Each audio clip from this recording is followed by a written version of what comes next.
Hi മക്കളെ, SSLC Onam exam 2025 ഒരു പക്ഷേ നിങ്ങൾക്ക് സമ്മാനിച്ചത് അത്ര സുഖമുള്ള കാര്യമായിരിക്കില്ല അല്ലേ. അത്രയധികം കഷ്ടപ്പെട്ടുകൊണ്ട് രാവെന്നോ പകലെന്നോ ഇല്ലാതെ പഠിച്ചിട്ട് എക്സാം ടഫാവുന്നൊരവസ്ഥ ഒരു പക്ഷേ നിങ്ങളെപ്പോലെ തന്നെ ഞങ്ങൾക്കും മനസ്സിലാക്കാൻ സാധിക്കും. നിങ്ങൾ അത്രയധികം എഫേർട്ട് എടുത്താണ് പഠിക്കുന്നത്. അതേപോലെ തന്നെ രാവെന്നോ പകലെന്നോ ഇല്ലാതെ രാത്രി 2 മണിക്കും 3 മണിക്കും വരെ ലൈവുകൾ എടുത്തുകൊണ്ട് ഞങ്ങൾ നിങ്ങളെ പഠിപ്പിക്കുന്നുണ്ട്. നിങ്ങൾക്ക് എക്സാം ടഫായി എന്ന് പറയുന്ന സമയത്ത് ഒരിക്കലും ഞങ്ങൾ ചിരിക്കാറില്ല. നിങ്ങളെക്കാൾ വേദന ഞങ്ങൾക്ക് തന്നെയാണ്. ഇത്രയധികം ഞങ്ങൾ പഠിപ്പിച്ചിട്ടും നിങ്ങൾക്ക് എക്സാം ടഫായി പോയല്ലോ എന്നൊരു സങ്കടം പലപ്പോഴായിട്ടും ഞങ്ങൾക്കുള്ളിൽ ഉണ്ടാവാറുണ്ട്. പ്രിയപ്പെട്ട മക്കളെ, ഇതിന് 2 വശങ്ങൾ ഞാൻ പറഞ്ഞുതരാം. ഇപ്പോൾ നിങ്ങൾ വിചാരിക്കുന്ന ഒരു കാര്യമുണ്ട്, സാർ എക്സാം ഒന്നും ടഫായിട്ട് ഞങ്ങളെ പറ്റി ആരൊന്നും പറയുന്നില്ലല്ലോ, എന്തുകൊണ്ടാണ് ഇങ്ങനെയൊന്നും സംസാരിക്കാത്തത്, ഞങ്ങൾ പറഞ്ഞതേ വന്നുള്ളൂ എന്ന വീഡിയോ ആണല്ലോ പറയുന്നത്, എന്തുകൊണ്ടാണ് ഞങ്ങളുടെ ഇമോഷൻസ് നിങ്ങൾ മനസ്സിലാക്കുക എന്നുള്ള ചോദ്യം നിങ്ങളുടെ ഉള്ളിലുണ്ടാവും. കൃത്യമായിക്കൊണ്ട് നിങ്ങളുടെ സങ്കടങ്ങൾ കൃത്യമായി മനസ്സിലാക്കിക്കൊണ്ട് തന്നെയാണ് ഞാൻ ഈ സംസാരിക്കുന്നത്.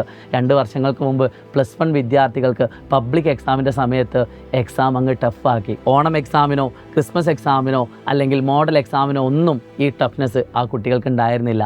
അങ്ങനെ പബ്ലിക് എക്സാമിൻ്റെ സമയത്ത് നമ്മുടെ ഗവൺമെൻറ് ഇട്ട ചോദ്യ പേപ്പർ അത്രയധികം ടഫാക്കിയത് കാരണം ആ കുട്ടികൾക്കുള്ള കോൺഫിഡൻസ് പോയി, മാർക്ക് കുറഞ്ഞു. അവർക്ക് കിട്ടാൻ പോകുന്ന സർട്ടിഫിക്കറ്റിൽ ആ മാർക്കായിരിക്കും, ആ കുറഞ്ഞ മാർക്കായിരിക്കും ഉണ്ടാവുക. അതൊരു പക്ഷേ അവരുടെ ഭാവിയെ തന്നെ തീരുമാനിക്കുന്ന ഒരു കാര്യം തന്നെയായിരിക്കും.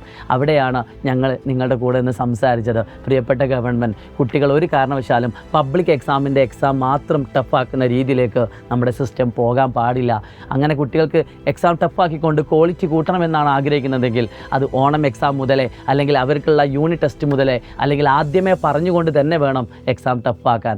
ഇനി രണ്ടാമത്തെ കാര്യം, എക്സാം ടഫാക്കുന്നത് നമ്മളെ ബാധിക്കുമോ എന്നൊരു ചോദ്യം നിങ്ങളുടെ ഉള്ളിലുണ്ടാവും. നിങ്ങൾ മനസ്സിലാക്കേണ്ടത്, ഇന്ത്യയിൽ ഒരുപാട് മികച്ച ഇൻസ്റ്റിറ്റ്യൂട്ടുകളുണ്ട്. എയിംസ്, IITകൾ, NITകൾ, അതൊന്നും പോരാത്ത മറ്റു പല മേഖലകളിലുള്ള മികച്ച ഇൻസ്റ്റിറ്റ്യൂട്ടുകൾ നമ്മുടെ ഇന്ത്യയിൽ റൺ ചെയ്യുന്നുണ്ട്. സ്കോളർഷിപ്പോട് കൂടി AC ക്ലാസ് റൂമിലിരുന്നു കൊണ്ട് സൗജന്യമായി പഠിക്കാനുള്ള അവസരം നമ്മുടെ ഇന്ത്യയിലുടനീളം നമുക്കുണ്ട്. പക്ഷേ അവിടേക്കൊക്കെ കേരളത്തിലെ വിദ്യാർത്ഥികൾ, പ്രത്യേകിച്ച് സ്റ്റേറ്റ് സിലബസ് പഠിക്കുന്ന വിദ്യാർത്ഥികളുടെ എണ്ണം വളരെ കുറവാണ്. എന്തുകൊണ്ടാണെന്നറിയോ? നമ്മൾ ആലോചിച്ച് നോക്കിയാൽ അറിയാം, കഴിഞ്ഞ വർഷം 65,000-ലധികം വിദ്യാർത്ഥികൾക്ക് അല്ലെങ്കിൽ 65,000-ഓളം വിദ്യാർത്ഥികൾക്ക് SSLCയിൽ ഫുൾ A+. 1200-ൽ 1200 മാർക്ക് വാങ്ങിയ കുട്ടികളുടെ എണ്ണം കൂടുതലാണ്.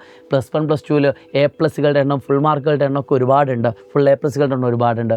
ഇത്ര അധികം മാർക്ക് ഉണ്ടായിട്ടും എന്തുകൊണ്ട് കേരളത്തിലെ സ്റ്റേറ്റ് സിലബസ് പഠിക്കുന്ന വിദ്യാർത്ഥികൾ ഈ പറഞ്ഞ ഇൻസ്റ്റിറ്റ്യൂട്ടുകളിലൊക്കെ ഒന്നും എത്തുന്നില്ല? അവിടെയാണ് നമ്മുടെ ക്വാളിറ്റിയുടെ കുറവ് നമ്മൾ മനസ്സിലാക്കിയത്. ഇത് കൃത്യമായി മനസ്സിലാക്കിക്കൊണ്ട് തന്നെ ഏറ്റവും മികച്ച വിദ്യാഭ്യാസം നിങ്ങൾക്ക് ലഭിക്കുക, ഏറ്റവും നല്ല നല്ല ചോദ്യങ്ങൾ നിങ്ങൾ പ്രാക്ടീസ് ചെയ്യുക, ഏറ്റവും അടിപൊളിയായുള്ള രീതിയിൽ നിങ്ങളെ ബിൽഡ് ചെയ്യുക, നിങ്ങളെ ഭാവിയെ സേഫ് ആക്കുക എന്ന ഉദ്ദേശത്തോടു കൂടി തന്നെയാണ് നമ്മുടെ ഗവൺമെൻറ് നിങ്ങൾക്ക് ചോദ്യ പേപ്പറുകൾ ടഫാക്കുന്നത്. നിങ്ങൾക്ക് പബ്ലിക് എക്സാമിൻ്റെ സമയത്തല്ലല്ലോ ഈ എക്സാം ടഫാക്കിയത്, ഓണം എക്സാമിൻ്റെ സമയത്തല്ലേ. അപ്പോൾ നമുക്കൊരു കാര്യം മനസ്സിലായി, നമ്മൾ ഈ പഠിച്ച രീതിയിൽ നിന്നൊക്കെ വ്യത്യസ്തമായിക്കൊണ്ട് നമ്മൾ ഇനിയും ഇമ്പ്രൂവ് ചെയ്യാനുണ്ട്. നമ്മളങ്ങനെ ഈ സിസ്റ്റത്തെ നമ്മൾ കുറ്റം പറയുകയാണെങ്കിൽ തീർച്ചയായിട്ടും നമ്മളായിട്ട് തന്നെയാണ് നമ്മുടെ ഭാവിയെ കുറ്റപ്പെടുത്തുന്നത്. ഒരു പേടിയും പേടിക്കണ്ടടാ. ക്രിസ്മസ് എക്സാം ടഫാവും, യാതൊരു സംശയം വേണ്ട. പക്ഷേ ആ ടഫാവുന്ന എക്സാം വരെ ക്രാക്ക് ചെയ്യാൻ പറ്റുന്ന രീതിയിൽ ഞങ്ങൾ ബിൽഡ് ചെയ്യും. നിങ്ങളുടെ കൂടെ ഞാനുണ്ട്, ഞങ്ങളുണ്ട്, നമ്മളുണ്ട്. നമ്മളെല്ലാവരും കൂടി ഒരുമിച്ച് ചേർന്നാൽ ഒരു കാരണവശാലും എത്ര ടഫായുള്ള ക്വസ്റ്റ്യൻ പേപ്പർ വന്നാൽ പോലും അതിനെ മറികടക്കാൻ പറ്റുന്ന രീതിയിൽ നമുക്കതിനെ ക്രിയേറ്റ് ചെയ്യാൻ പറ്റും. ഇന്ത്യയിലെ ഏറ്റവും മികച്ച ഇൻസ്റ്റിറ്റ്യൂട്ടുകളിൽ സൈലത്തിലെ കുട്ടികളെല്ലാവരും വരണമെന്നാണ് ഞങ്ങൾ ആഗ്രഹിക്കുന്നത്. സൈലത്തിൽ എന്നല്ല, അല്ലാത്ത കുട്ടികളും ഇതേപോലെ വരണമെന്ന് തന്നെയാണ് ഞങ്ങൾ ആഗ്രഹിക്കുന്നത്. നിങ്ങളെ കൃത്യമായിട്ട് മനസ്സിലാക്കാൻ ഞങ്ങൾ സാധിക്കും. നിങ്ങളുടെ എക്സാം ടഫാണ്, ഇപ്പോൾ നിങ്ങൾക്ക് കഴിഞ്ഞ എക്സാമുകളൊക്കെ ടഫ് തന്നെയാണ്, അത് ഞങ്ങൾക്ക് കൃത്യമായിട്ട് അറിയാം. നിങ്ങളെപ്പോലെ തന്നെ അതേ അളവിൽ അല്ലെങ്കിൽ അതിനേക്കാൾ കൂടുതൽ വിഷമിക്കുന്ന ആളുകളാണ് ഞങ്ങൾ. കാരണം ഇത്രയധികം എഫേർട്ട് എടുത്തിട്ടും നമുക്ക് വിചാരിച്ചത്ര മാർക്ക് നേടാൻ പറ്റിയില്ല എന്ന് നിങ്ങൾ പറയുന്ന സങ്കടങ്ങൾ ഞങ്ങളെയും ഉള്ളിൽ പതിക്കുന്നുണ്ട്. സോ നിങ്ങളൊരു പേടിയും പേടിക്കണ്ട. ഇവിടെ നിന്ന് അങ്ങോട്ട് വരാൻ പോകുന്ന എക്സാമുകളൊക്കെ ഏറ്റവും മികച്ച രീതിയിലാവണമെന്നുണ്ടെങ്കിൽ ആ ലെവലിലുള്ള ചോദ്യങ്ങൾ നമുക്ക് പ്രാക്ടീസ് ചെയ്യേണ്ടതുണ്ട്. ഏത് എക്സാം ആവട്ടെ അത് നമുക്ക് അടിപൊളിയായിട്ട് മുന്നോട്ട് പോകണം. ഇനി ഇപ്രാവശ്യത്തെ ഒരു മിസ്റ്റേക്ക് ഞാൻ പറഞ്ഞുതരാം. നമ്മുടെ ഗവൺമെൻറ് ഇട്ട ടൈം ടേബിൾ ഏറ്റവും മികച്ച രീതിയിൽ കുട്ടികളെ ബാധിക്കുന്നൊരു കാര്യം തന്നെയാണ്, അത് പറയാതിരിക്കാൻ വയ്യ. അതായത് സോഷ്യൽ സയൻസും ഹിന്ദിയും ഒരുമിച്ച് വന്നത് അത് നിങ്ങളെ ബാധിച്ചിട്ടുണ്ട്. ഒരിക്കലും 80 മാർക്കിൻ്റെയും 40 മാർക്കിൻ്റെയും ചോദ്യ പേപ്പറുകൾ ഒരിക്കലും ഒരു ദിവസം ഇടാൻ പാടില്ലായിരുന്നു. മറിച്ച് മലയാളം ഫസ്റ്റ്, മലയാളം സെക്കൻഡ് ഒക്കെ ഓരോ ദിവസമാക്കുന്ന സമയത്തേക്ക് ഒരു പക്ഷേ ഒരു ഹിന്ദിയെ എടുത്തിട്ട് ആ ഭാഗത്തേക്ക് ഇട്ടാൽ ഈ പ്രശ്നം തീരുമായിരുന്നു. അപ്പോൾ അത്തരത്തിലുള്ളൊരു ഗുരുതര മിസ്റ്റേക്ക് നമ്മുടെ ഗവൺമെൻറ് ഭാഗത്ത് ഉണ്ടായിട്ടുണ്ട്. അത് ഞങ്ങളും നിങ്ങളെപ്പോലെ തന്നെ സങ്കടപ്പെടുന്ന ഒരു കാര്യമാണ്. തുടർന്നും അതില്ലാതിരിക്കട്ടെ എന്നാണ് എനിക്ക് പറയാനുള്ളത്. സോ അതിനുവേണ്ടി നിങ്ങളുടെ കൂടെ പ്രതിഷേധിക്കാൻ നിങ്ങളിൽ ഒരാളായിക്കൊണ്ട് നിങ്ങളെ കൂടെ തന്നെ നിന്നുകൊണ്ട് ഞങ്ങളുണ്ടാകും. ഒരു പേടിയും പേടിക്കണ്ട കേട്ടോ. അപ്പോൾ അടുത്ത ക്രിസ്മസ് എക്സാമിന് ഇത്തരത്തിലൊരു മിസ്റ്റേക്ക് ഇല്ലാതിരിക്കാൻ നമുക്ക് ശ്രമിക്കാം. ഇനി ഒരു പേടിയും പേടിക്കണ്ട. നിങ്ങളോട് ഞാൻ വീണ്ടും പറയുകയാണ്, നിങ്ങളെ ഭാവി ആലോചിച്ചിട്ട് തന്നെയാണ് നിങ്ങളോട് ഞാൻ സംസാരിക്കുന്നത്. ഏറ്റവും മികച്ച വിദ്യാർത്ഥിയാവണമെങ്കിൽ ഒരുപാട് മാർക്ക് വാങ്ങുക എന്നതല്ല, പഠിക്കുന്ന കാര്യം കോൺസെപ്റ്റ് വൃത്തിയായി മനസ്സിലാക്കിക്കൊണ്ട് ഏറ്റവും നല്ല രീതിയിലൊരു ക്വാളിറ്റി എഡ്യൂക്കേഷൻ നിങ്ങൾക്ക് കിട്ടുക എന്നത് തന്നെയാണ്. സോ ആ ക്വാളിറ്റി എഡ്യൂക്കേഷൻ ഞങ്ങൾ നിങ്ങൾക്ക് പ്രൊവൈഡ് ചെയ്യുക തന്നെ ചെയ്യും കേട്ടോ.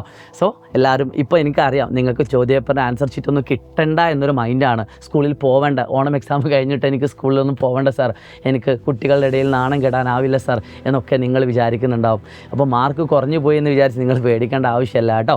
അപ്പോൾ ഇതൊക്കെ ഒരു ട്രയലാണ്. നമുക്കിനി ഈ ട്രയൽ മനസ്സിലാക്കിക്കൊണ്ട് ഓണം എക്സാമിന് നമ്മൾ വരുത്തിയ മിസ്റ്റേക്കുകളൊക്കെ ഓരോന്നും നിങ്ങളൊരു പേജിൽ നോട്ട് ചെയ്തുകൊണ്ട് നിങ്ങൾ എത്രത്തോളം സമയം പഠിച്ചു എന്നിട്ട് എത്ര മാർക്ക് കിട്ടിയെന്ന് നിങ്ങൾ നോട്ട് ചെയ്തുകൊണ്ട് ഒരു കംബാക്ക്, ഒരു ഏറ്റവും മികച്ച രീതിയിൽ നമുക്കതിനെ മറികടക്കുന്ന ഒരു സ്റ്റഡി പ്ലാൻ, ഏറ്റവും മികച്ച രീതിയിൽ അതിനെ മറികടന്നുകൊണ്ട് ഏറ്റവും മികച്ച വിദ്യാർത്ഥിയായിക്കൊണ്ട് സ്കൂളിലെയും ക്ലാസ്സിലെയും ഏറ്റവും ടോപ്പറായിക്കൊണ്ട് മാറി മറയുന്ന ഒരു തിരിച്ചുവരവ് നമുക്ക് ആവശ്യമുണ്ട്. അതിന് നിങ്ങളുടെ കൂടെ ഞാനുണ്ടാകും, ഞങ്ങളുണ്ടാകും, നമ്മളുണ്ടാകും. Wish you all the best. എല്ലാ SSLCയുടെ ഫ്രണ്ട്സിനും ഈ വീഡിയോ അയച്ചു കൊടുക്കുക. വീണ്ടും പറയുന്നു, നിങ്ങളിൽ ഒരാളായിക്കൊണ്ട് തന്നെയാണ് ഞാൻ സംസാരിക്കുന്നത്. നിങ്ങളുടെ ഇമോഷൻസുകൾ, നിങ്ങളുടെ സങ്കടങ്ങളൊക്കെ മനസ്സിലാക്കിക്കൊണ്ട് തന്നെയാണ് സംസാരിക്കുന്നത്. പക്ഷേ നിങ്ങളുടെ ഭാവി ഓർത്തുകൊണ്ട് തന്നെയാണ് ഈ പറയുന്ന കാര്യങ്ങളെല്ലാം നിങ്ങളുടെ മുന്നിലേക്ക് എത്തിച്ചത്. എല്ലാവരും ധൈര്യത്തോടു കൂടി മുന്നോട്ട് പോവുക. നമുക്ക് നേടിയെടുക്കണം. SSLC പബ്ലിക് എക്സാം ആകുമ്പോഴേക്കും ഏറ്റവും മികച്ച, ഏറ്റവും അടിപൊളിയായിട്ടുള്ള ഏത് ചോദ്യം വന്നാലും ചെയ്യാൻ പറ്റുന്ന വിദ്യാർത്ഥിയായിട്ട് ഞങ്ങളും നിങ്ങളെ മാറ്റിയിരിക്കും. ഗ്യാരണ്ടിയാണ്. It's me Shahid Ramzan from silent learning. By.